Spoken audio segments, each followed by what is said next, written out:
छोटा लेकिन महान, एक हाथी और चींटी की कहानी बहुत समय पहले की बात है।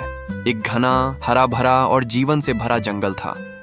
उस जंगल में तरह तरह के जानवर रहते थे, रंग बिरंगे पक्षी, फुर्तीले हिरण, चालाक बंदर और बुद्धिमान सांप। लेकिन उन सब के बीच एक ऐसा जीव था जो अपने विशाल शरीर और भारी कदमों के कारण सबका ध्यान खींचता था। वह था हाथी, जिसे जंगल के हर कोने में जाना जाता था। लेकिन अफसोस, उसकी प्रसिद्धि उसकी अच्छाई के लिए नहीं थी। उसे जाना जाता था उसके घमंड और घमंडी स्वभाव के लिए। जब भी वह चलता, जमीन थरथराने लगती, पेड़ हिलने लगते और जानवर इधर उधर भाग जाते।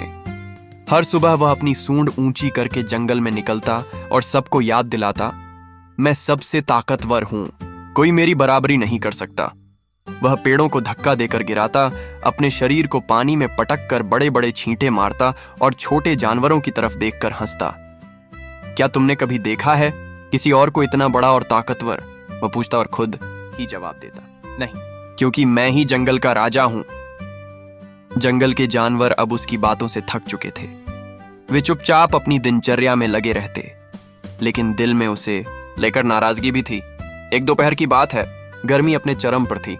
सूरज आग उगल रहा था और ज्यादातर जानवर पेड़ों की छांव में सुस्ता रहे थे। लेकिन हाथी, जैसा कि उसका स्वभाव था, उस समय भी खुद की तारीफों में लगा हुआ था। वह एक सुंदर सी जलधारा के पास खड़ा था, अपने प्रतिबिंब को देख रहा था और खुद को सराह रहा था। उसी समय उसकी नजर पड़ी एक नन्ही सी चींटी पर, जो एक पत्ते पर चढ़कर नाले को पार कर रही थी। हाथी हंस पड़ा, इतनी जोर से कि पास के पक्षी उड़ गए। अरे ये क्या है, इतनी छोटी, क्या तुम सच में कोई काम भी करती हो?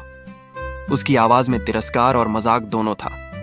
चींटी रुकी, उसने सिर उठाया और बहुत शांत स्वर में जवाब दिया, प्रिय हाथी, छोटा होना कमजोरी नहीं होती। जबकि तुम जंगल में अपनी ताकत से धौंस जमाते हो, हम चींटियां अपने छोटे शरीर से बड़े बड़े काम करती हैं। हम मिलकर काम करती हैं, जमीन के नीचे घर बनाती हैं, अनाज इकट्ठा करती हैं और पूरे जंगल के लिए संतुलन बनाए रखती हैं। हाथी ने ठहाका लगाया, बातें तो बड़ी करती हो, पर असली ताकत क्या होती है मैं तुम्हें दिखाता हूं। और तभी पास ही एक पुराना लकड़ी का पुल था, जो एक गहरी खाई के ऊपर बना हुआ था। हाथी ने सोचा वह उस पुल को पार करके दिखाएगा कि उसका वजन और ताकत कितनी ज्यादा है।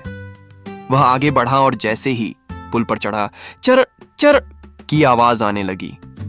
लकड़ी दरकने लगी और पुल बुरी तरह हिलने लगा। हाथी को पहली बार डर लगा।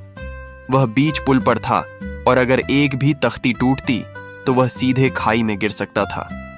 लेकिन तभी चींटी ने अपने साथियों को बुलाया। सैकड़ों चींटियां दौड़ पड़ीं। वे अपने छोटे छोटे पैरों से लकड़ियां, पत्ते और मिट्टी के कण उठाकर लाईं। उन्होंने मिलकर पुल की कमजोर नींव को मजबूत करना शुरू किया। पसीने में तर हाथी ऊपर से नीचे तक कांप रहा था, लेकिन चींटियों की मेहनत और टीम वर्क ने पुल को गिरने से बचा लिया। धीरे धीरे हाथी पुल से सुरक्षित नीचे आ गया। वह रुका, झुका और पहली बार उसने किसी छोटे जीव की आंखों में सम्मान से देखा। और उसी दिन से हाथी का स्वभाव पूरी तरह बदल गया।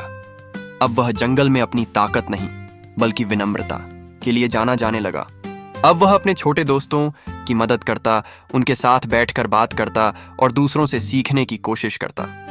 अब वह घमंडी हाथी नहीं रहा, वह बन गया जंगल का सच्चा दोस्त, एक सौम्य विशालकाय जो जानता था कि वास्तविक शक्ति केवल ताकत में नहीं, बल्कि बुद्धि, सहानुभूति और सहयोग में होती है। कहानी की सीख। कभी कभी जिंदगी की सबसे बड़ी सीख हमें सबसे छोटे जीवों से मिलती है, और जब तक हम दूसरों से सीखना नहीं